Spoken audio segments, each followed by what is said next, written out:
Hello નમસ્કાર વિદ્યાર્થી મિત્રો, હું પાર્થ આપ સર્વેનું પ્રોક્સિમા ફિઝિક્સ ચેનલ ઉપર હાર્દિક સ્વાગત કરું છું. તો મિત્રો આજે આપણે લઈને આવી ગયા છીએ સરસ મજાનું ધોરણ 12 નું ચેપ્ટર 1 નું 11મું લેક્ચર, અને જેમાં આપ જે ભણવાના છીએ આજે વિદ્યુત ક્ષેત્ર. ખૂબ જ ઇમ્પોર્ટન્ટ પોઈન્ટ મિત્રો, બોર્ડની એક્ઝામ માટે, ગુસ્સેટની એક્ઝામ માટે ખૂબ જ મહત્વનો પોઈન્ટ. અહીંયા નાના નાના મુદ્દાઓ એવા છે કે જેના આપણે એમસીક્યુ કઈ રીતે સોલ્વ કરીશું એની ચર્ચા કરી લઈએ. પહેલા તો વિદ્યુત ક્ષેત્રને ડિટેલમાં સમજી લઈએ. તો ફટાફટ પેપર પેન ઓપન કરી અને પેપર ઉપર હેડિંગ લગાવજો આજના ટોપિકનું મિત્રો, વિદ્યુત ક્ષેત્ર. અને જો તમે ચેનલ ઉપર નવા હોય તો સૌપ્રથમ પહેલા ચેનલને સબસ્ક્રાઇબ કરી દેજો. ઓકે, તો શરૂઆત કરીએ લેક્ચરની. ચલો, આજે સમજવાનો છે જે ટોપિક છે મિત્રો એ છે વિદ્યુત ક્ષેત્ર. બરાબર છે ને? હવે આ વિદ્યુત ક્ષેત્રની કલ્પના કઈ રીતે કરી શકાય, વિદ્યુત ક્ષેત્રની કલ્પના થાય કઈ રીતે, ખૂબ જ ઇમ્પોર્ટન્ટ પોઈન્ટ છે. તો સમજો, અહીંયા આપણે કુલમનો નિયમ ભણતા હતા મિત્રો. સમજો, અહીંયા કયો નિયમ ભણતા હતા આપણે? કુલમનો નિયમ ભણતા હતા. અને એ નિયમ શું હતો કે એક વિદ્યુતભાર અહીંયા મૂકેલો હોય, બીજો વિદ્યુતભાર અહીંયા મૂકેલો હોય, અને બંને વચ્ચે જો r જેટલું અંતર હોય, બરાબર ને, તો આ બંને વચ્ચે લાગતું ફોર્સ F બરાબર કે Q1 Q2 બાય r² બને. હવે આ વિદ્યુતભાર જે છે એ આ બીજા વિદ્યુતભાર ઉપર ફોર્સ લગાવે છે, બરાબર છે. એટલા માટે આપણને આ બે વિદ્યુતભાર વચ્ચે પ્રવર્તતું આટલું બળ મળે છે. પણ આ તબક્કા 2 છે, અને 2 તબક્કા પછી આ ઘટના બને છે.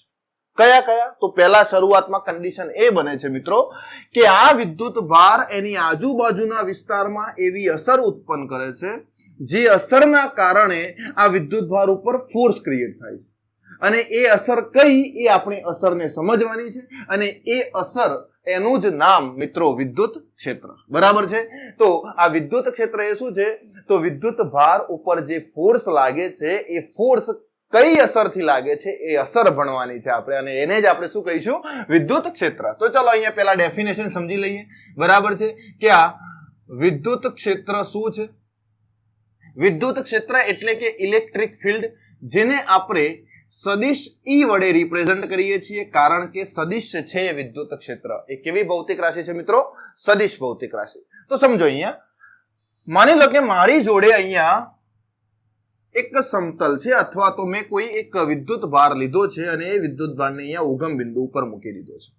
અને આ ઉગમ બિંદુથી સદિશ R જેટલા અંતરે મેં અહીંયા કોઈ P બિંદુએ એકમ વિદ્યુત ભાર મૂકેલો છે. કયો વિદ્યુત ભાર છે અહીંયા? એકમ વિદ્યુત ભાર. હવે આ વિદ્યુત ભારના કારણે જો આના ઉપર ફોર્સ લાગતું હોય, આના કારણે આના ઉપર ફોર્સ લાગતું હોય, કુલંબીય બળ લાગતું હોય, તો આ વિદ્યુત ભારને આપણે અહીંયા નામ આપી દઈએ મિત્રો સ્ત્રોત વિદ્યુત ભાર. શું કહી દઈએ આને? સ્ત્રોત વિદ્યુત ભાર. બરાબર છે?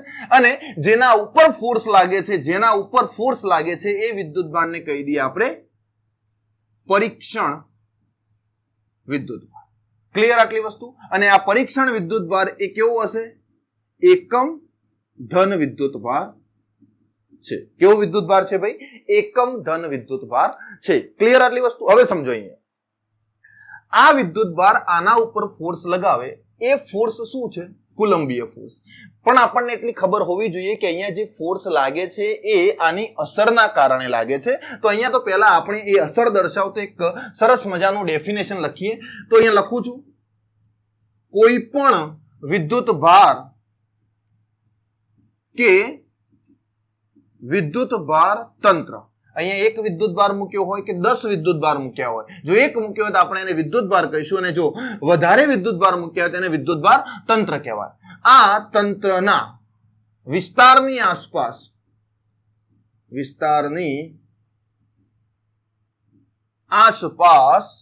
તેની અસર ઉદ્ભવતી હોય તે વિસ્તારને, સમજો અહીંયા કોઈ પણ વિદ્યુતભાર કે વિદ્યુતભાર તંત્રના વિસ્તારની આસપાસ, આ વિદ્યુતભાર કે અહીંયા તંત્ર હોય એના વિસ્તારની આસપાસ તેની અસર ઉદ્ભવતી હોય, આની અસર ઉદ્ભવતી હોય તે વિસ્તારને વિદ્યુતભાર કે વિદ્યુતભાર તંત્રનું શું કહેવામાં આવે છે ભાઈ? વિદ્યુત ક્ષેત્ર કહે છે. ક્લિયર આટલી વસ્તુ? આ આપણી જોડે એક ડેફિનેશન થઈ. હવે બીજી ડેફિનેશન પણ છે, સમજાઈએ. શું કીધું છે ડેફિનેશન? ફરીથી એકવાર. કોઈ પણ વિદ્યુતભાર કે વિદ્યુતભાર તંત્રના વિસ્તારની આસપાસ, આ વિદ્યુતભાર કે વિદ્યુતભાર તંત્ર હોય, આના વિસ્તારની આસપાસ, આની આસપાસ શું થાય ભાઈ?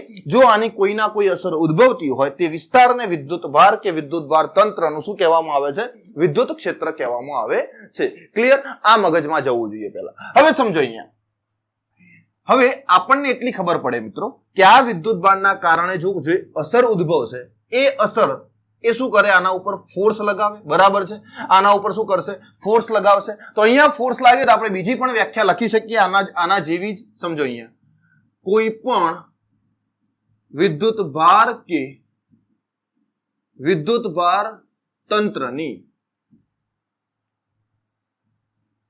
આસપાસ, સમજો અહીંયા, કોઈ પણ વિદ્યુતભાર કે વિદ્યુતભાર તંત્રની આસપાસ ના વિસ્તારમાં મૂકેલા એકમ ધન વિદ્યુતભાર પર લાગતા બળને તે વિદ્યુતભાર અથવા તંત્રનું શું કહેવામાં આવે છે ભાઈ? વિદ્યુત ક્ષેત્ર કહે છે. Simple definition.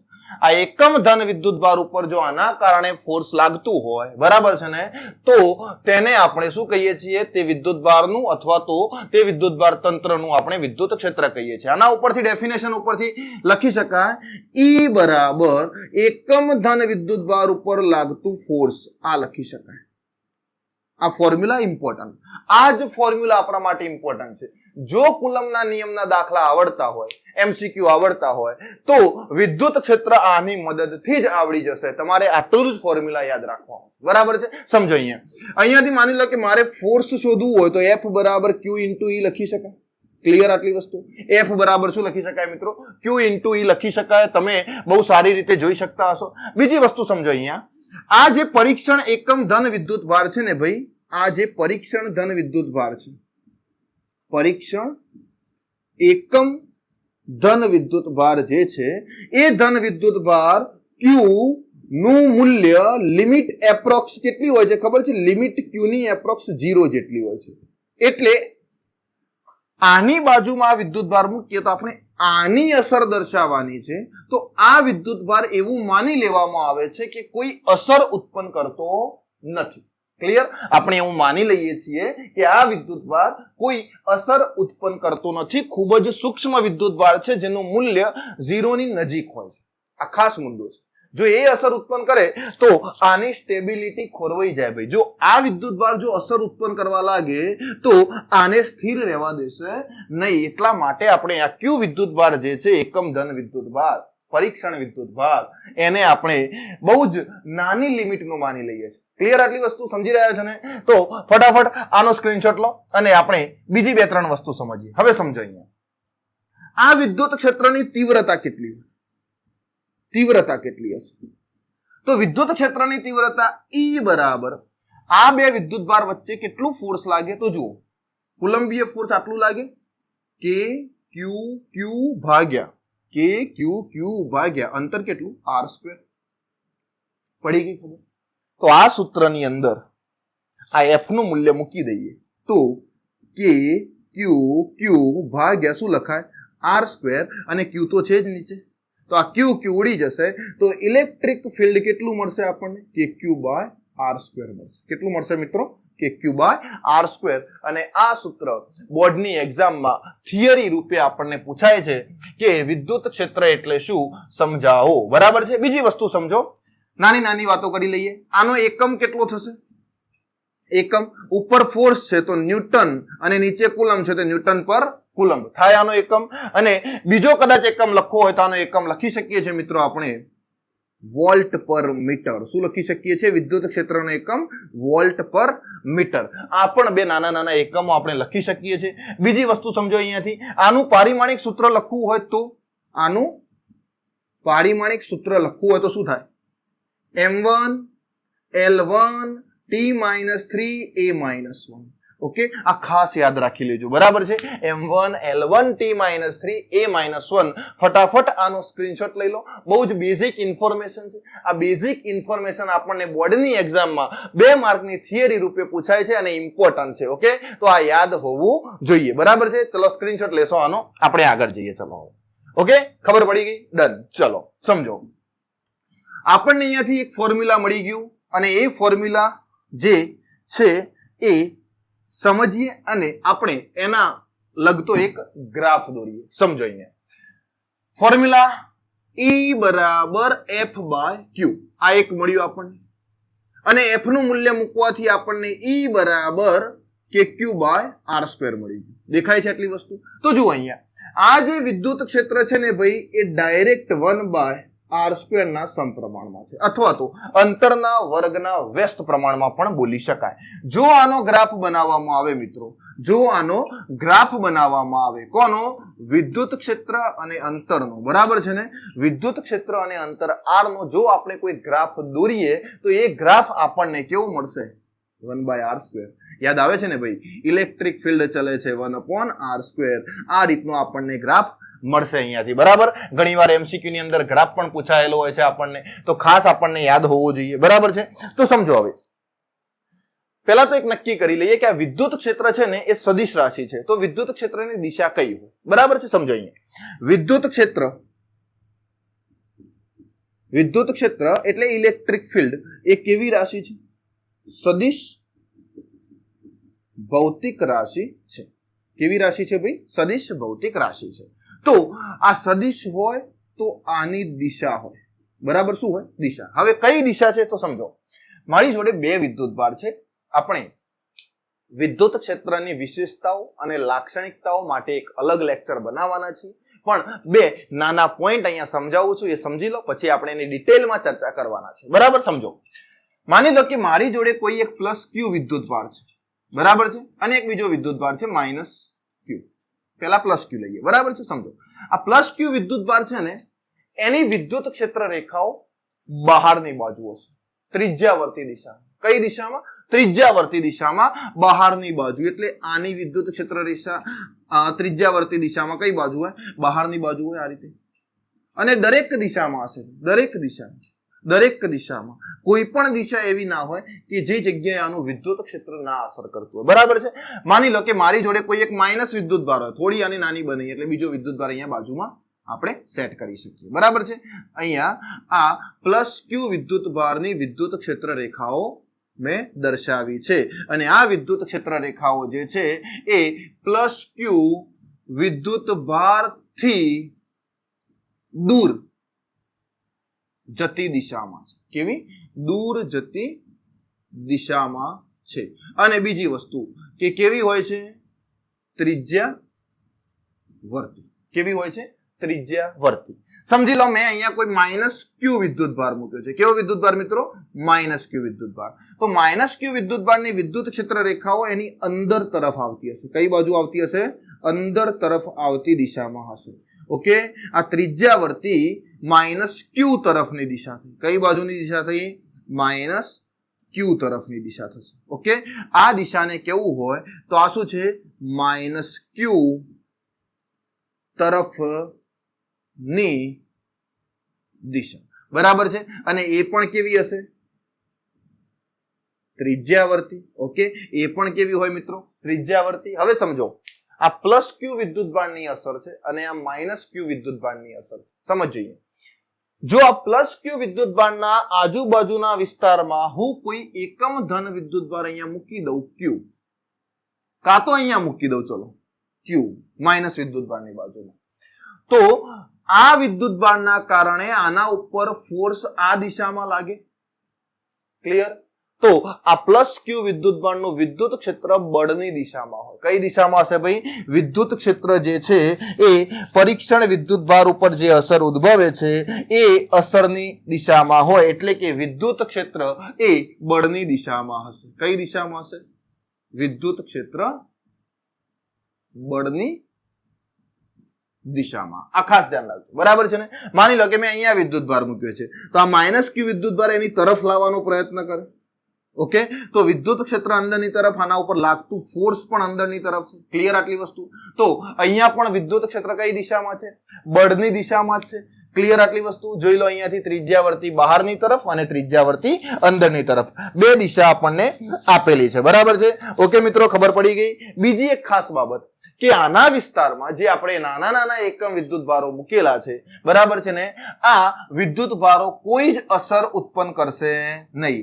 જો આ વિદ્યુત ભાર અસર ઉત્પન્ન કરે તો આ બંને પોતાની સ્થિરતા ગુમાવી દે, જેથી આપણને પ્રોપર વિદ્યુત ક્ષેત્ર શોધી શકાશે નહીં. એટલા માટે આ જે ક્યુ વિદ્યુત ભાર હોય છે એની લિમિટ એ એપ્રોક્સ 0 માની લેવામાં આવે છે. કયો વિદ્યુત ભાર ભાઈ? આ પરીક્ષણ વિદ્યુત ભાર. આ પરીક્ષણ વિદ્યુત ભાર હમણાં આગળ સમજાયું એ મુજબ. બરાબર છે? ફટાફટ આનો સ્ક્રીનશોટ લઈ લો. હવે આપણે આને થોડું સદિશ સ્વરૂપે સમજી લઈએ. બરાબર છે ને? કુલમનો નિયમ જે રીતે સદિશ સ્વરૂપે સમજતા હતા એ જ રીતે વિદ્યુત ક્ષેત્ર અહીંયા આપણને મૂલ્ય તો મળી ગયું, E બરાબર KQ બાય R સ્ક્વેર. બરાબર છે ને? પણ આપણે આને થોડું સદિશ સ્વરૂપે સમજીએ. ચલો ધ્યાન આપો. સ્ક્રીનશોટ લઈ લીધો હશે. ઓકે, સમજો હવે. અહીંયા બહુ જ જબરજસ્ત મોજ પડે એવું લેક્ચર, બરાબર, બોર્ડની એક્ઝામમાં ઇમ્પોર્ટન્ટ લેક્ચર. સમજો હવે આપણે આનું સદિશ સ્વરૂપ જોઈએ. સદિશ સ્વરૂપ શું હોય? Vector form. બરાબર છે ને? સદિશ સ્વરૂપ એટલે કે વેક્ટર ફોર્મ. સમજી લો, અહીંયા મેં કોઈ પ્લસ ક્યુ વિદ્યુત ભાર મૂક્યો છે. સમજીએ કયો વિદ્યુત ભાર છે ભાઈ? પ્લસ ક્યુ વિદ્યુત ભાર. અને અહીંયા મેં મૂક્યો છે માઇનસ ક્યુ વિદ્યુત ભાર.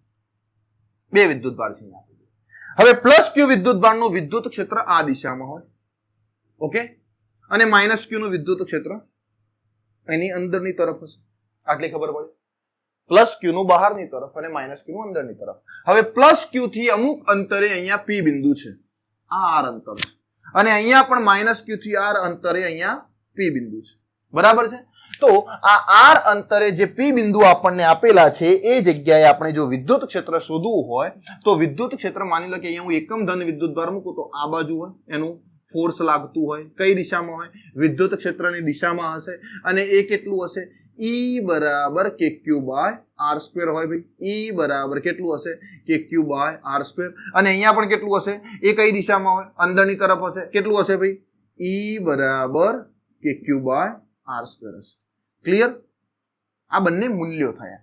પણ આપણે જો આને દિશા સાથે દર્શાવીએ, શાની સાથે દર્શાવીએ ભાઈ? દિશા સાથે દર્શાવવામાં આવે તો એને સદિશ સ્વરૂપ કહેવાય. કઈ રીતે? તો સમજો. દિશા સ્વરૂપે લખવું હોય તો E બરાબર KQ બાય R સ્ક્વેર સદિશ કરું તો અહીંયા શું કરવું પડે? મારે R કેપ કરવું પડે. શું કરવું પડશે ભાઈ? R કેપ કરવું પડે. હવે તમને R કેપ નું મૂલ્ય ખબર છે? R કેપ નું મૂલ્ય શું થાય? સદિશ R નું મૂલ્ય ભાગ્યા R. પડી ગઈ ખબર? સદિશ R ભાગ્યા R આવું લખી શકાય. ઓકે, સોરી, ઊંધું લખાઈ ગયા ને, એક જ મિનિટ. આવું હોય, આપણને વેક્ટર યાદ છે ને ભાઈ? સદિશ A હોય તો શું લખતા હતા? સદિશ A નું મૂલ્ય ઇન્ટુ A કેપ લખતા હતા. અહીંયાથી હું A કેપ ને કરતા બનાવું તો શું લખી શકાય? સદિશ A ભાગ્યા A આનું મૂલ્ય. બરાબર છે? અહીંયા માનાંક અને સદિશ દૂર કરવો હોય તો કરી શકાય. તો એ જ રીતે R કેપ છે તો R કેપ બરાબર શું લખીશું આપણે? R કેપ બરાબર શું લખીશું? સદિશ R ભાગ્યા R લખી શકાય આવું. તો સદિશ R કેપ નું મૂલ્ય અહીંયા જો મૂકી દેવામાં આવે તો આપણને વેક્ટર E બરાબર શું મળશે ભાઈ? KQ by R square into સદિશ R ભાગ્યા R, R into R square. તો સદિશ E બરાબર શું લખીશું આપણે? KQ by R cube into સદિશ R. કમ્પ્લીટ. Okay, complete. ખબર પડી ગઈ. આ થયું સદિશ સ્વરૂપ. પરીક્ષામાં પૂછાય કે વિદ્યુત ક્ષેત્ર માટે સદિશ સ્વરૂપ સમજાવો તો અહીંયા પહેલા તો એની વ્યાખ્યા લખીશું, પછી આપણે આ રીતે એને ડિફાઇન કરીશું. ઓકે મિત્રો, ફટાફટ સ્ક્રીનશોટ લઈ લેશો. આપણે આગળ જઈએ થોડું હોય. બરાબર છે? ઓકે, એક ખાસ મુદ્દો ધ્યાન રાખો કે જો વિદ્યુત ક્ષેત્રની દિશા શોધવી હોય, બરાબર છે ને, અહીંયા મુદ્દો લખું છું, સમજીએ. અહીંયા એક મુદ્દો લખું છું, નાનકડો, ધ્યાનમાં રાખવા જેવો છે. ધ્યાન આપો. જો વિદ્યુત ક્ષેત્રની દિશા શોધવી હોય તો જ આપણે પ્લસ અને માઇનસ નિશાનીનો ઉપયોગ કરીશું. બરાબર છે? તો આપણે પ્લસ અને માઇનસ નિશાની નો ઉપયોગ કરીશું. પડી ગઈ ખબર આટલી વસ્તુ? આ મુદ્દો ખાસ ધ્યાનમાં રાખજો. આપણે જ્યારે બી એક્ઝામ્પલ ગણીએ, ક્લિયર, આપણને દિશા શોધવાની પૂછી હોય તો જ આપણે આ નિશાની સાથે વિદ્યુતભારને ગણતરીમાં લઈશું. પણ જો ખાલી વિદ્યુત ક્ષેત્ર શોધો એવું જ કીધું હોય તો આપણે કોઈ નિશાની રાખવાની જરૂર નથી. ઓકે મિત્રો, ચલો ડન. આગળ જઈએ, હવે સમજો. ચલો અહીંયા હવે આગળ જઈએ. સંપાતપણાનો સિદ્ધાંત જોઈએ. ચાલો, વિદ્યુત ક્ષેત્ર માટે શું જોઈ લઈએ આપણે? સંપાતપણાનો સિદ્ધાંત. આ બેઝિક ઇન્ફોર્મેશન સમજી લઈએ મિત્રો. બેઝિક ઇન્ફોર્મેશન સમજી લઈએ એટલે શું થશે? કોન્સેપ્ટ ક્લિયર થશે. પછી આપણે એક્ઝામ્પલ પર જઈએ છીએ ને, એમસીક્યુ જોઈએ છીએ ને, સારા આજના જ લેક્ચરમાં જોઈએ છે, બરાબર? તો સમજો અહીંયા સંપાતપણાનો સિદ્ધાંત એવો છે ભાઈ કે જેને પરીક્ષામાં પૂછવું હોય તો આ રીતે પૂછાય કે વિદ્યુત ભારોના તંત્રને લીધે વિદ્યુત ક્ષેત્ર કેટલું થશે, બરાબર છે? અને એ વિદ્યુત ક્ષેત્ર, બરાબર, જેને આપણે સંપાતપણાનો સિદ્ધાંત પણ કહીશું. કયો સિદ્ધાંત? સુપરપોઝિશન થિયરમ, સંપાતપણાનો સિદ્ધાંત પણ આપણે કહી શકીએ છીએ. ધ્યાન આપો. હવે માની લો કે મારી જોડે અહીંયા કોઈ એક પ્લસ Q1 વિદ્યુતભાર છે, આ જગ્યાએ પ્લસ Q2 વિદ્યુતભાર છે અને આ જગ્યાએ પ્લસ Q3 વિદ્યુતભાર છે અને મેં કોઈ એક P બિંદુ અહીંયા નક્કી કર્યું છે, બરાબર છે? અને મારે આ P બિંદુએ આ ત્રણેય વિદ્યુતભારોનું વિદ્યુત ક્ષેત્ર નક્કી કરવું છે, બરાબર છે ને? આ ત્રણેય વિદ્યુતભારોનું શું નક્કી કરવું છે ભાઈ? કેટલું વિદ્યુત ક્ષેત્ર હોય. તો જુઓ, આ P બિંદુ અહીંયાથી સદિશ R1 જેટલા અંતરે છે, બરાબર છે? અને આનું વિદ્યુત ક્ષેત્ર આ બાજુ હોય E1. પડી ગઈ ખબર? Q2 એ આનાથી માની લો કે R2 જેટલા અંતરે છે અને આનું વિદ્યુત ક્ષેત્ર આ દિશામાં હશે, જેને કહી દઈએ આપણે E2, બરાબર છે? આ વિદ્યુતભાર માની લો કે અહીંયાથી R3 જેટલા સદિશ અંતરે છે, બરાબર છે? તો આનું વિદ્યુત ક્ષેત્ર આ દિશામાં હશે, બરાબર, જેને કહી દઈએ આપણે E3. તો આ P બિંદુએ ઉદ્ભવતું પરિણામી વિદ્યુત ક્ષેત્ર એ આ દરેક વિદ્યુત ક્ષેત્રના સદિશ સરવાળા જેટલું હશે, બરાબર છે? તો સદિશ સરવાળો કરીએ તો સદિશ E નેટ બરાબર, નેટ એટલે પરિણામી વિદ્યુત ક્ષેત્ર અહીંયા જે મળશે કેટલું હશે? સદિશ E1 પ્લસ સદિશ E2 પ્લસ સદિશ E3 લખી શકાય. તો પહેલાનું KQ1 સ્મોલ વિદ્યુતભાર છે આપણી જોડે, તો Q1 ભાગ્યા શું લખીએ અહીંયા? R1 square into R cap, બરાબર? કારણ કે સદિશ સરવાળો કરવો પડશે અહીંયા. ઓકે, પ્લસ KQ2 ભાગ્યા R2 સ્ક્વેર ઇન્ટુ અહીંયા R1 cap R2 cap plus KQ3 ભાગ્યા R3 square into R3 cap લખી શકાય. ઓકે, આમાંથી K કોમન લઈ લો, બરાબર છે ને? શું કરીએ આપણે? K કોમન લઈ લઈએ તો આપણે શું મળશે ભાઈ? Q1 by R1 square into R1 cap plus Q2 by R2 square into R2 cap plus Q3 by R3 square into R3 cap. પડી ગઈ ખબર મિત્રો? આટલી આ નેટ વિદ્યુત ક્ષેત્ર મળી ગયું. જો આ તંત્રની અંદર n વિદ્યુતભાર હોય, કેટલા વિદ્યુતભાર હોય? n વિદ્યુતભાર, અને આ n વિદ્યુતભારના કારણે અહીંયા આપણને વિદ્યુત ક્ષેત્ર શોધવાનું કીધું હોય, બરાબર? સમજો મિત્રો, આ n વિદ્યુતભારના કારણે જો અહીંયા વિદ્યુત ક્ષેત્ર શોધવાનું કીધું હોય તો એને આપણે વ્યાપક સ્વરૂપે લખવું હોય તો શું લખાય ખબર છે? પરિણામી વિદ્યુત ક્ષેત્ર E નેટ બરાબર, મેં K તો કોમન લીધેલા જ છે, અહીંયા સિગ્મા I બરાબર 1 થી કેટલા? n વિદ્યુતભાર, 1 થી કેટલા? n વિદ્યુતભાર હશે અહીંયાથી, અને એ શું લખાય? Qi ભાગ્યા Ri square into Ri cap. આ વ્યાપક સ્વરૂપ થઈ ગયું, બરાબર છે ને? આ વ્યાપક સ્વરૂપ થઈ ગયું. ક્લિયર મિત્રો? આટલી વસ્તુ આપણે MCQ માં વિદ્યુત ક્ષેત્ર શોધવા માટે બૌદ્ધિક ક્ષમતા વાપરીશું, બરાબર છે? આપણે કોઈ નિશાનીઓનો ઉપયોગ કરીશું નહીં. આનો સ્ક્રીનશોટ લઈ લો. હવે આપણે આગળ જઈએ. સરસ મજાનો નાનકડો એક બોર્ડનો આપણે પૂછાય એવો MCQ જોઈએ અને પછી ધડાધડ આપણે આપણા નવા પ્રશ્નો ઉપર ઝંપલાવીએ. ચલો, મજા આવી રહી છે મિત્રો? ઓકે, કોમેન્ટ કરજો મિત્રો, જેથી કરીને ખબર પડે કે તમે લેક્ચરની અંદર ફોકસ રાખો છો. ઓકે, તમારા માટે જ મહેનત કરીએ છીએ ભાઈ, બરાબર છે? બાકી તો કોઈ મતલબ નથી તમે ના જુઓ તો. ઓકે, ચલો સમજાઈએ. એક્ઝામ્પલ શું છે? ક્વેશ્ચન આપણને આપેલો છે, સમજો અહીંયાથી. એક પ્લસ વિદ્યુતભાર અહીંયા મૂક્યો છે જેનું મૂલ્ય છે 1 માઇક્રોકુલમ અને આનાથી 2 મિલીમીટર અંતરે એક માઇનસ વિદ્યુતભાર મૂક્યો છે જેનું મૂલ્ય છે -2 માઇક્રોકુલમ.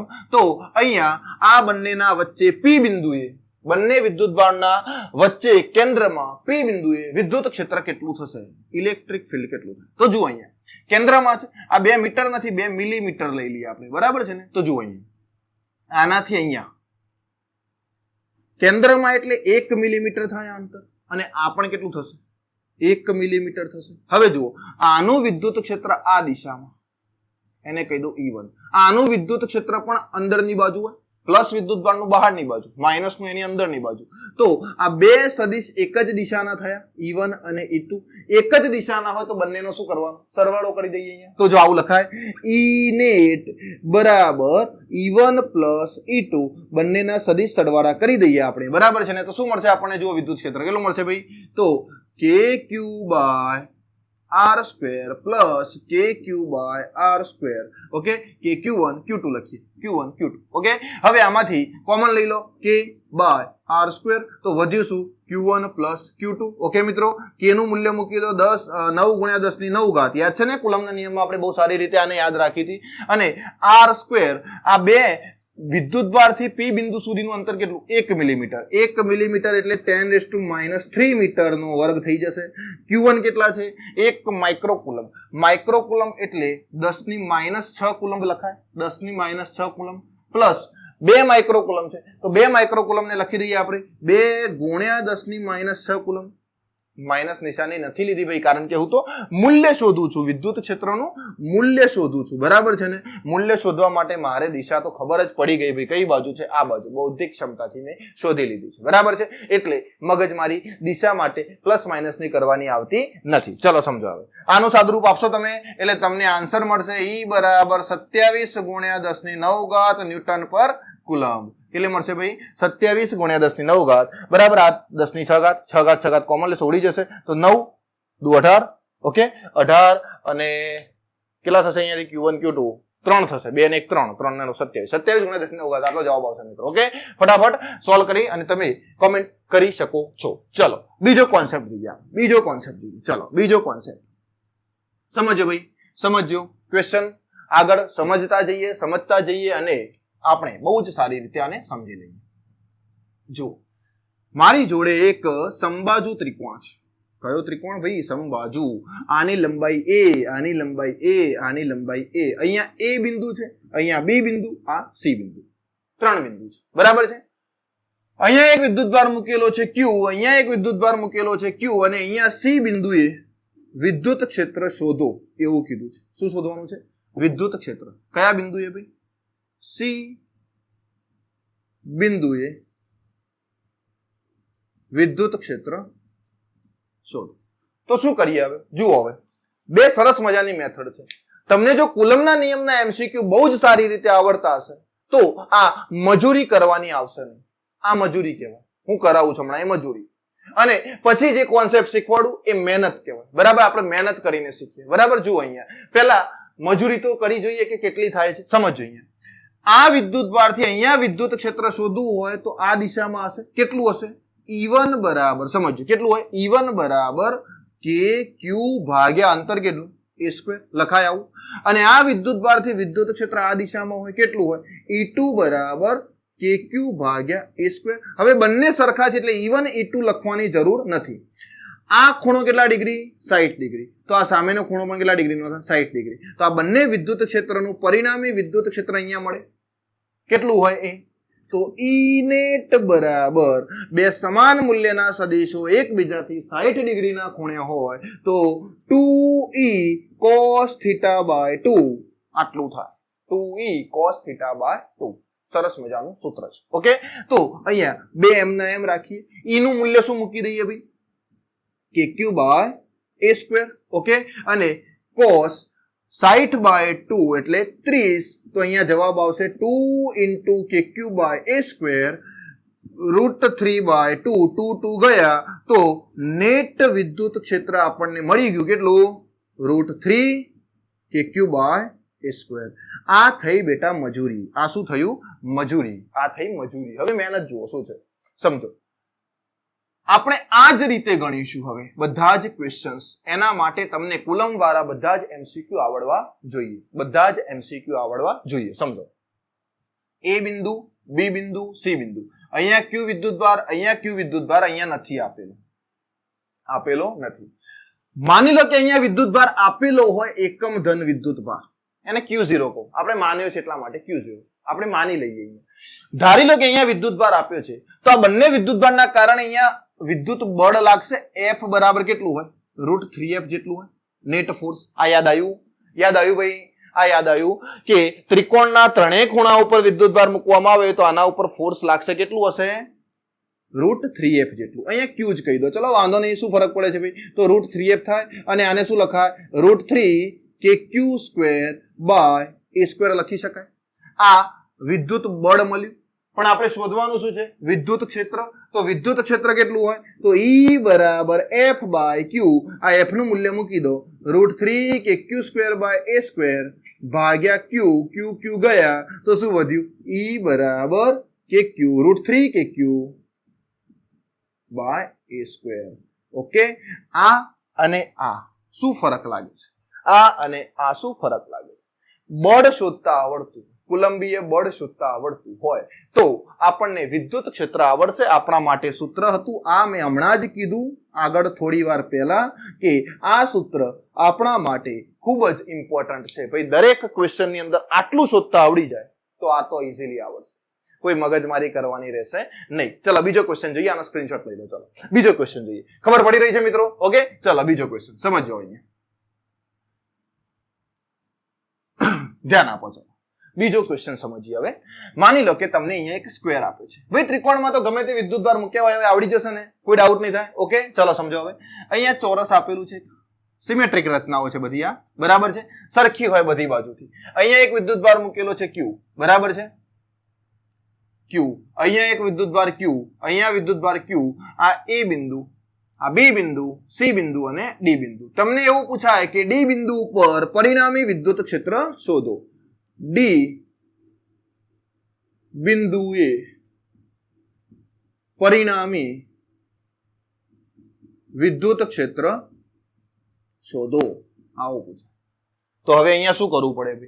વિદ્યુત ક્ષેત્ર ના શોધવાનું, ફોર્સ શોધવાનું. કઈ રીતે? અહીંયા વિદ્યુતભાર નથી આપેલો, આ બિંદુએ આપણે શોધવાનું છે વિદ્યુત ક્ષેત્ર.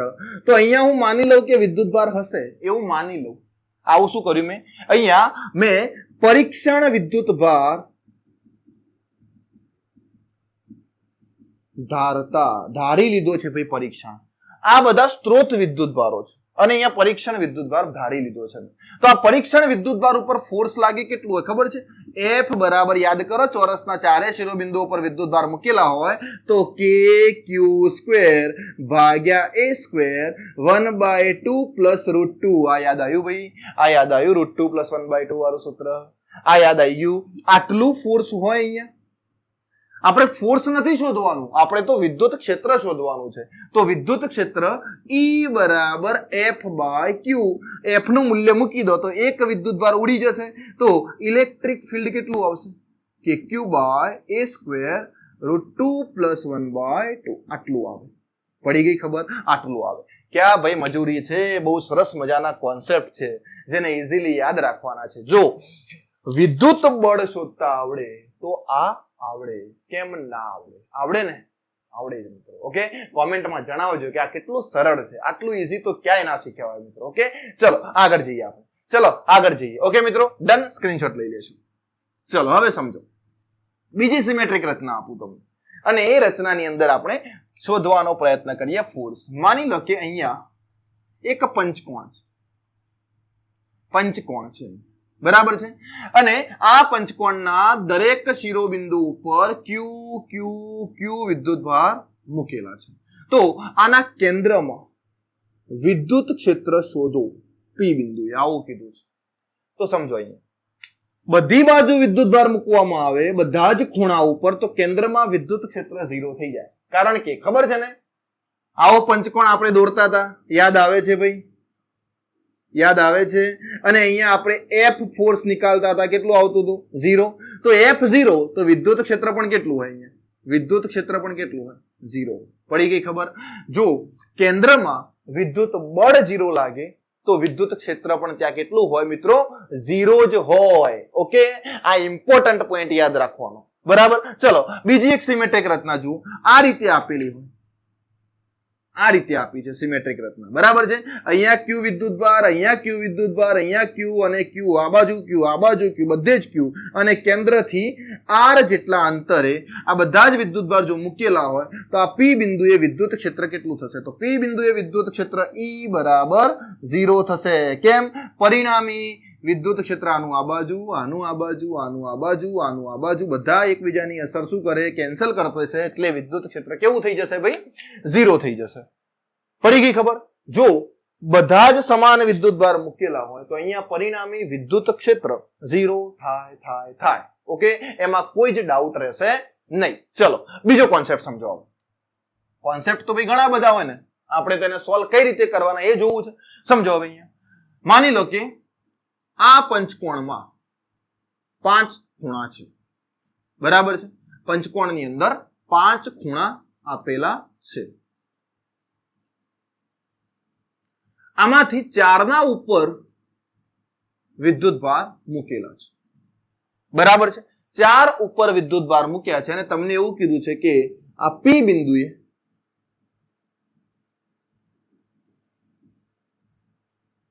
વિદ્યુત ક્ષેત્ર શોધો. આવો એક બીજો પણ પ્રશ્ન છે, આને સોલ્વ કરવાનો ટ્રાય કરજો. બીજો એક પ્રશ્ન અહીંયા લખું ત્યાં સુધી, બરાબર છે.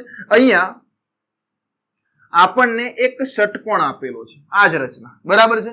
અને આના 5 શિરોબિંદુ ઉપર ક્યુ વિદ્યુતભાર મૂકેલા છે અને કેન્દ્રથી બધા જ આર જેટલા અંતરે હોય તો આ પી બિંદુએ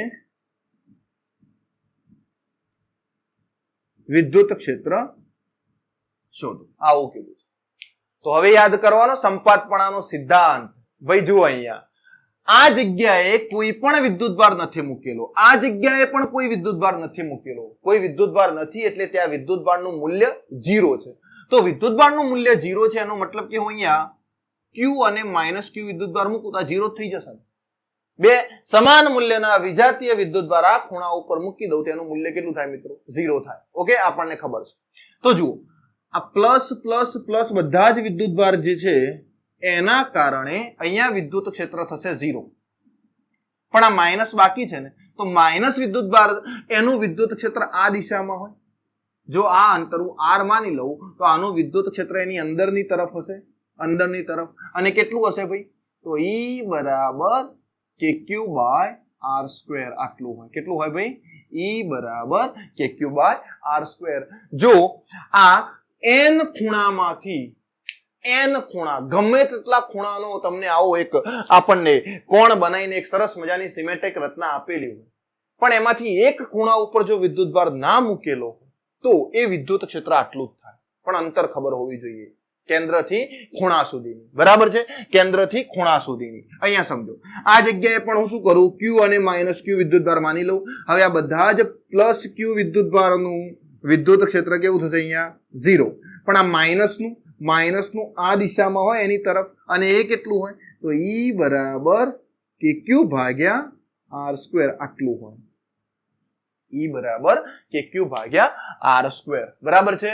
ઓકે, તો n કોણ વાળી કોઈ રચના હોય એમાંથી n-1 કોણ ઉપર વિદ્યુતભાર મૂકેલા હોય. n-1 એટલે એક ખૂણો બાકી હોય. ઓકે, તો આપણને આટલું વિદ્યુત ક્ષેત્ર પ્રાપ્ત થશે. ફટાફટ આનો સ્ક્રીનશોટ લઈ લેશો, બરાબર છે ને? ફટાફટ આનો સ્ક્રીનશોટ લઈ લેશો. ઓકે મિત્રો, ચલો બીજા 2-3 ક્વેશ્ચન જોઈએ. ઓકે, બીજા 1-2 ક્વેશ્ચન જોઈએ. તમે આને સમજવાનો ટ્રાય કરો કે જો આપણે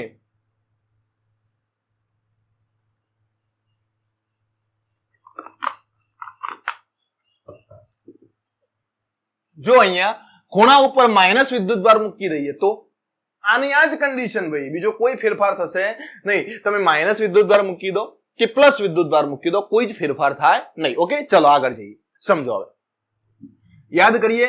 બેઝિક મેથેમેટિક્સના થોડા ઉપયોગથી પણ આપણે દાખલા ગણ્યા હતા. ઓકે, કુલમનો નિયમ તમને એના બધા જ દાખલા જો મેં ગણાયા છે આવડતા હશે તો વિદ્યુત ક્ષેત્ર ઇઝીલી આવડશે. સમજો અહીંયા આવે ક્વેશ્ચન આવો છે. આ જગ્યાએ પી બિંદુ છે અને એના યામ છે 0 0. અહીંયા ક્યુ વિદ્યુતભાર મૂકેલો છે, આના યામ છે 1 0. અહીંયા ક્યુ વિદ્યુતભાર મૂકેલો છે, આના યામ છે 2 0. અહીંયા બીજો ક્યુ વિદ્યુતભાર મૂક્યો છે, આના આમ છે 4 0, બરાબર છે. અહીંયા એક વિદ્યુતભાર છે, આના આમ છે 8 0. આવા અનંત વિદ્યુતભાર મૂક્યા છે. તો આ બધા જ વિદ્યુતભારના કારણે આ પી બિંદુએ વિદ્યુત ક્ષેત્ર કેટલું હોય? તો શું કરવાનું? પહેલા તો ભાઈ આ બધા જ વિદ્યુતભારના કારણે અહીંયા જો હું કોઈ વિદ્યુતભાર મૂકી દઉં ક્યુ, તો આ જગ્યાએ ફોર્સ લાગે. એ ફોર્સ કેટલું હતું યાદ કરી લો. F બરાબર 4/3 KQQ. આટલું ફોર્સ લાગતું હતું ભાઈ અહીંયા, પરિણામી ફોર્સ. હવે વિદ્યુત ક્ષેત્ર કીધું છે, તો વિદ્યુત ક્ષેત્ર E બરાબર F/Q. આ જે એકમ ધન વિદ્યુતભાર મૂક્યો એના વડે ભાગી દેવાનું. તો F કેટલા છે? 4/3 KQQ ભાગ્યા Q. Q ગયા તો 4/3 KQ. આટલું વિદ્યુત ક્ષેત્ર હશે. આટલું વિદ્યુત ક્ષેત્ર હોય. સિમ્પલ, કોઈ જ વધુ મગજમારી નહીં. ચલો બીજી કન્ડિશન વિચારો. માની લો કે અહીંયા માઇનસ વિદ્યુતભાર હોય, અહીંયા પ્લસ, અહીંયા માઇનસ, અહીંયા પ્લસ, માઇનસ પ્લસ માઇનસ. જો પ્લસ માઇનસ વિદ્યુતભાર હોય, આ પ્લસ માઇનસ વિદ્યુતભાર હોય, તો અહીંયા આપણને જે ફોર્સ મળતું હતું મિત્રો એ કેટલું હતું? 4/5 KQQ. તો અહીંયા શું થઈ જાય? 4/5. અહીંયા શું થઈ જશે? 4/5. બે સરસ મજાના ક્વેશ્ચન ઇઝીલી સોલ્વ થઈ ગયા. ખાલી આપણે શું કર્યું? અહીંયા જો વિદ્યુતભાર ના હોય તો ત્યાં આપણે પરીક્ષણ વિદ્યુતભાર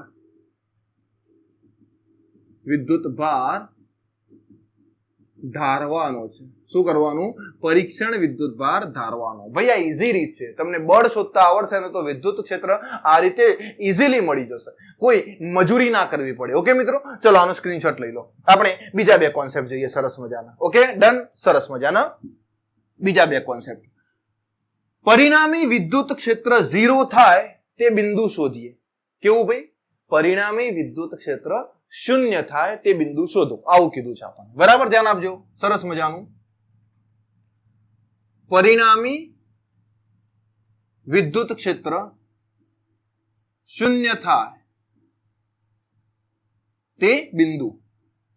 હવે પરિણામી વિદ્યુત ક્ષેત્ર 0 થાય એના માટેથી ઘણી બધી રચનાઓ છે. આપણી જોડે બે રચનાઓ છે, એને પહેલા સમજીએ, બીજી રચનાઓ પછી સમજીશું. બરાબર, સમજો. અહીંયા એક વિદ્યુતભાર છે +Q, અને આનાથી R અંતરે +NQ વિદ્યુતભાર છે. યાદ આવે છે કઈ આવું? યાદ આવે છે ભાઈ? તો જુઓ, અહીંયા બે સજાતીય વિદ્યુતભાર હોય તો કોઈ એક એવું બિંદુ નાના વિદ્યુતભારથી x અંતરે હોય, P બિંદુ, કે જે જગ્યાએ વિદ્યુત ક્ષેત્ર 0 થાય. ઓકે, ખબર પડી ગઈ? કઈ બાજુ? બે સજાતીય વિદ્યુતભારની વચ્ચે. બરાબર છે. જો પ્લસ પ્લસ હોય અને માઇનસ માઇનસ હોય તો અહીંયા કોઈ બિંદુ હોય અથવા તો અહીંયા. પણ કઈ બાજુ હોય? નાના વિદ્યુતભાર બાજુ. આ બાજુ, આટલા અંતરે. આ x, આ x. પડી ગઈ ખબર આટલી? ઓકે, હવે આ નાના વિદ્યુતભારની બાજુ કેટલું અંતર હોય કે જે જગ્યાએ વિદ્યુત ક્ષેત્ર 0 મળે? યાદ આવે છે ભાઈ? અહીંયા બે ની વચ્ચે આપણે કોઈ Q વિદ્યુતભાર મૂકતા હતા, ત્યાં કુલંબીય બળ કેટલું મળતું હતું આપણને? 0 મળતું હતું. અને એ અંતર શું હતું? યાદ કરી લો. એ અંતર શું હતું? અંતર x બરાબર r/√n+1. આ અંતર હતું ભાઈ. જે જગ્યાએ ફોર્સ 0 થાય પરીક્ષણ વિદ્યુતભાર ઉપર, એ જગ્યાએ વિદ્યુત ક્ષેત્ર પણ 0 જ થાય. કોઈ જ ફેરફાર ના થાય આમાં. ચલો બીજી કન્ડિશન સમજો. એક +Q વિદ્યુતભાર છે અને બીજો -NQ વિદ્યુતભાર છે. એક પ્લસ અને બીજો કેવો મિત્રો? માઇનસ. બરાબર છે. અને આ બંને વચ્ચે અંતર છે r. જો વિજાતીય વિદ્યુતભાર હોય તો નાના વિદ્યુતભારની બહારની બાજુ P બિંદુએ x અંતરે વિદ્યુત ક્ષેત્ર કેવું થઈ જાય? 0. અને આ x અંતર કેટલું હોય? યાદ કરો, બે વિજાતીય વિદ્યુતભાર માટે r/√n-1. r/√n-1. જ્યાં n નું મૂલ્ય શું દર્શાવે છે ભાઈ? કે આ નાના વિદ્યુતભાર કરતા મોટો વિદ્યુતભાર કેટલા ગણો મોટો છે. ઓકે, માની લો કે આ Q1 હોય અને આ Q2 હોય. બરાબર છે. તો n નું મૂલ્ય શું છે ખબર છે? n નું મૂલ્ય શું છે ભાઈ? Q2 ભાગ્યા Q1. n નું મૂલ્ય શું છે? Q2 ભાગ્યા Q1. કઈ રીતે ખબર પડે ભાઈ? કારણ કે આ n જે છે ને એ આના કરતા કેટલા ગણો મોટો છે એ મૂલ્ય દર્શાવે છે. મેં કુલમના નિયમના લેક્ચરની અંદર પણ આ બધી વાતો કરેલી છે, બરાબર છે. આ ફોર્સ આપણે સાબિત કરેલા છે. જો 1 by 1 લેક્ચર તમે કન્ટિન્યુ જોતા આયા હશો તો આ તકલીફ નહીં પડતી હોય. ઓકે મિત્રો, એટલા માટે જ મેં કીધું કે દરેક લેક્ચર 1 by 1 જોવાના. ઓકે, ચલો આગળ જઈએ. થોડા આ ખબર પડી ગઈ. આગળ જઈએ હવે થોડા. ડન. બે વિદ્યુતભાર જો સજાતીય હોય તો એની વચ્ચે નાના વિદ્યુતભારની બાજુ વિદ્યુત ક્ષેત્ર 0 થશે. બે વિજાતીય વિદ્યુતભાર હોય તો નાના વિદ્યુતભારની બહારની બાજુ x અંતરે વિદ્યુત ક્ષેત્ર 0 થશે. ઓકે, ચલો સમજો. હવે વિદ્યુત ક્ષેત્રના થોડા ઘણા ગ્રાફ છે, આપણે એ જોઈ લઈએ. બરાબર છે, થોડા ઘણા ગ્રાફ છે એ પણ જોઈ લઈએ. આપણે સૂત્રો બધા તમને આવડી રહ્યા છે, ધીમે ધીમે સમજજો. આપણે અહીંયા E વિરુદ્ધ R ના ગ્રાફ સમજીએ. બરાબર, વિદ્યુતભાર માટે વિદ્યુત ક્ષેત્ર અને અંતરના ગ્રાફ શું કે છે એ સમજીએ. સમજો. અહીંયા બે કન્ડિશન યાદ રાખવાની છે મિત્રો. એ કન્ડિશન શું છે સમજાવું. ચલો, માની લો કે મારી જોડે એક x અને y અક્ષ બે આપેલી છે. ધ્યાન આપજો. અલગ અલગ આપણે દોરીએ છીએ બધા ગ્રાફ, બરાબર, જેથી કરીને તમને સોલ્વ કરવામાં આસાન રહે. ઓકે, સમજો. અહીંયા આ જગ્યાએ વિદ્યુત ક્ષેત્ર આપેલું છે, બરાબર, અને અહીંયા અંતર આપ્યું છે. આ બાજુ -r અંતર લઈ લો, બરાબર, અને આ બાજુ માઇનસ ઇલેક્ટ્રિક ફિલ્ડ લઈ લો. જો આ કેન્દ્ર ઉપર કોઈ +q વિદ્યુતભાર મૂકી દેવામાં આવે, +q વિદ્યુત, તો આનું વિદ્યુત ક્ષેત્ર કઈ રીતે દર્શાવવાનું? અહીંયા હવે આપણને ખબર છે ભાઈ કે વિદ્યુત ક્ષેત્ર એ 1/r² ના સમપ્રમાણમાં છે. ક્લિયર આટલી વસ્તુ? તો જુઓ, અહીંયા જો વિદ્યુત ક્ષેત્ર આ દિશામાં હોય તો આ ધન દિશા કહેવાય, તો ગ્રાફ ઉપરની બાજુ બનાવવાનું.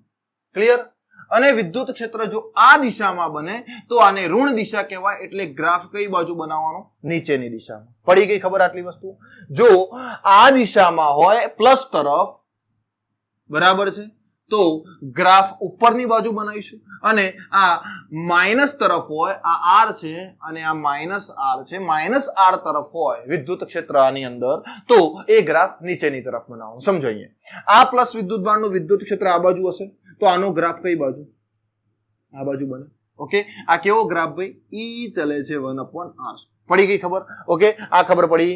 ચલો બીજી વસ્તુ સમજો ભાઈ. આ નેગેટિવ દિશા દર્શાવે છે ને આ પોઝિટિવ દિશા દર્શાવે છે, એટલા માટે હું સમજાવવાનો ટ્રાય કરું છું. બરાબર, અને આનું વિદ્યુત ક્ષેત્ર કઈ બાજુ? આ દિશામાં દર્શાવી શકાય, આ બાજુથી.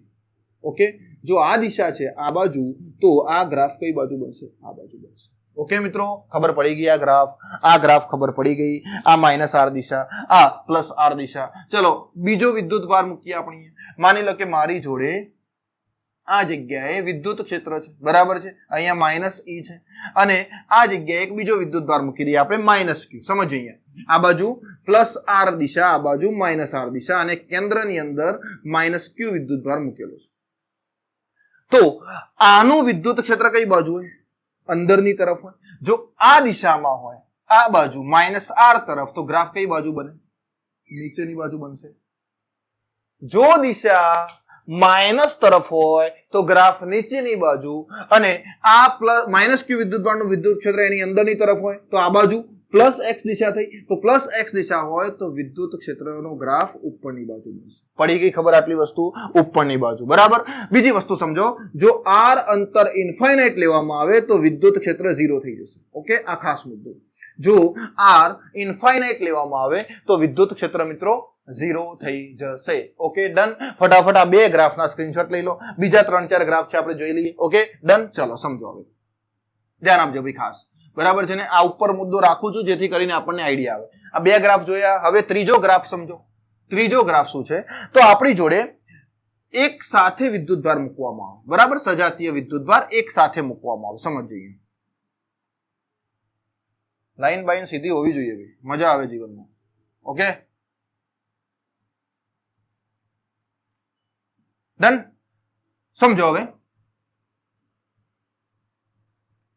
આ અંતર r છે અને આ બાજુ અંતર છે -r. ઓકે, અહીંયા વિદ્યુત ક્ષેત્ર આપણે પ્લસ લઈશું, આ બાજુ આપણે માઇનસ લઈશું, બરાબર છે. અહીંયા વિદ્યુત ક્ષેત્ર આપણે પ્લસ લઈશું અને અહીંયા વિદ્યુત ક્ષેત્ર આપણે માઇનસ લઈશું. સમજો. હવે અહીંયા આના કેન્દ્રમાં કોઈ +q વિદ્યુતભાર મૂકેલો છે. અહીંયા અને અહીંયા કોઈ પ્લસ ક્યુ વિદ્યુતભાર મૂકેલો છે.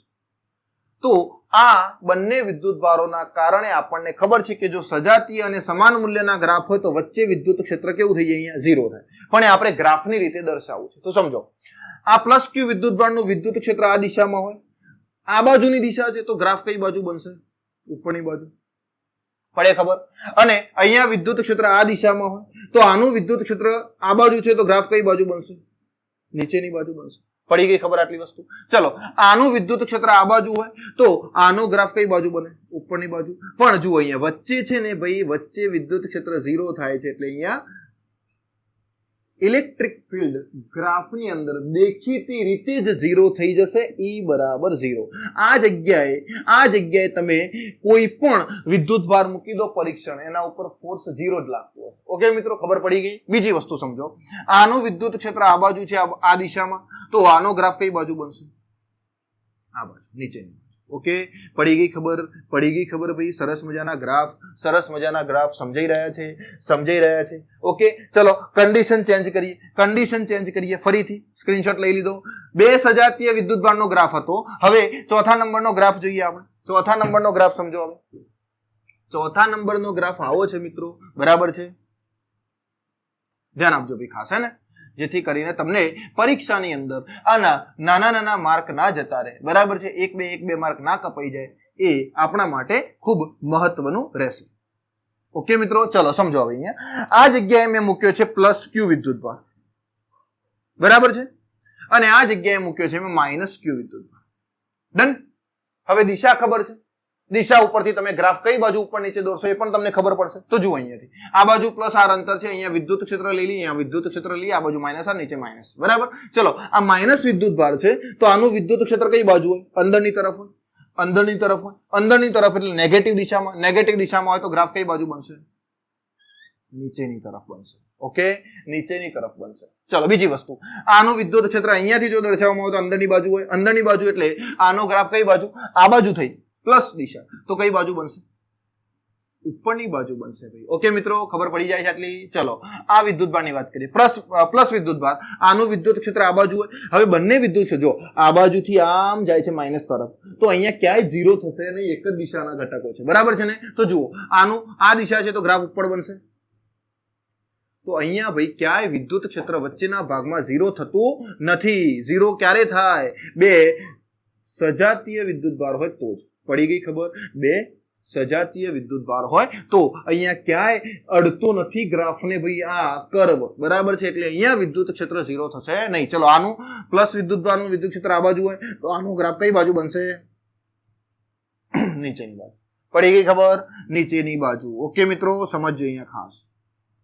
ડન. તો એક પ્લસ એક માઇનસ વિદ્યુતભારનો ગ્રાફ એ આપણો ચોથા નંબરનો ગ્રાફ છે મિત્રો. સરસ રીતે તમે આને ડ્રો કરી દેશો. બરાબર છે? હવે બીજો એક ગ્રાફ જોઈએ. ચલો, આપણે પાંચમા નંબરનો ગ્રાફ જોઈ લઈએ. ચલો, પાંચમા નંબરનો ગ્રાફ જોઈ લઈએ. આ હું સાફ કરું છું. આપણે ગ્રાફ દોરવો છે એટલે અહીંયા જ દોરી દઈએ, જેથી કરીને મારે આ અક્ષ ફરીથી ના દોરવી પડે. ઓકે મિત્રો, અક્ષ ફરીથી ના દોરવી પડે. આ માઇનસ વિદ્યુતભાર અને અહીંયા પણ માઇનસ વિદ્યુતભાર, બે માઇનસ વિદ્યુતભાર.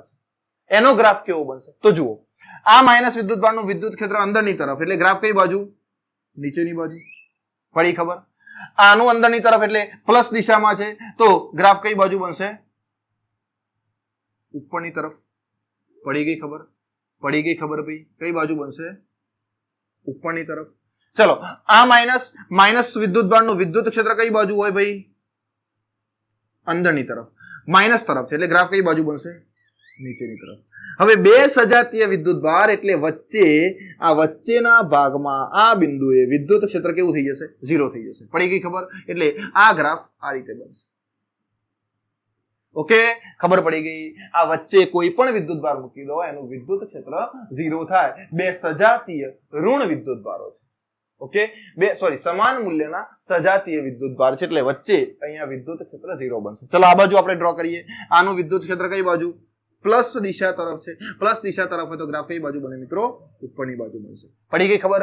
બધા જ ગ્રાફ સમજાઈ ગયા અહીંયા. ઓકે, ચલો, હવે પાંચમા નંબરનો ગ્રાફ જોઈ લઈએ આપણે. સરસ મજાનો પાંચમા નંબરનો ગ્રાફ જોઈ લઈએ. ચલો, જે ઘણીવાર એક્ઝામમાં પૂછાવો જોઈએ. બરાબર છે? ઘણીવાર એક્ઝામમાં પૂછાવો જોઈએ. બરાબર છે? 5 ગ્રાફ સમજાઈ ગયા. અલગ અલગ પ્રકારના વિદ્યુતભાર મૂકી અને આપણે શોધી લીધા છે. બરાબર છે ગ્રાફ એના. હવે છઠ્ઠો ગ્રાફ જુઓ, ચલો સમજો ભાઈ ખાસ. આ જગ્યાએ આપણને વિદ્યુત ક્ષેત્ર આપેલું છે, અહીંયા પણ આપણી પાસે વિદ્યુત ક્ષેત્ર છે. બરાબર છે. અને આમ એક અંતર આપ્યું છે. બરાબર છે, એક અંતર આપ્યું છે. આ બાજુ r અને આ બાજુ લઈ લઈએ આપણે -r. અહીંયા વિદ્યુત ક્ષેત્ર, અહીંયા વિદ્યુત ક્ષેત્ર. સમજો અહીંયા +q વિદ્યુતભાર મૂકેલો છે અને અહીંયા આ જગ્યાએ +4q વિદ્યુતભાર છે. બરાબર છે.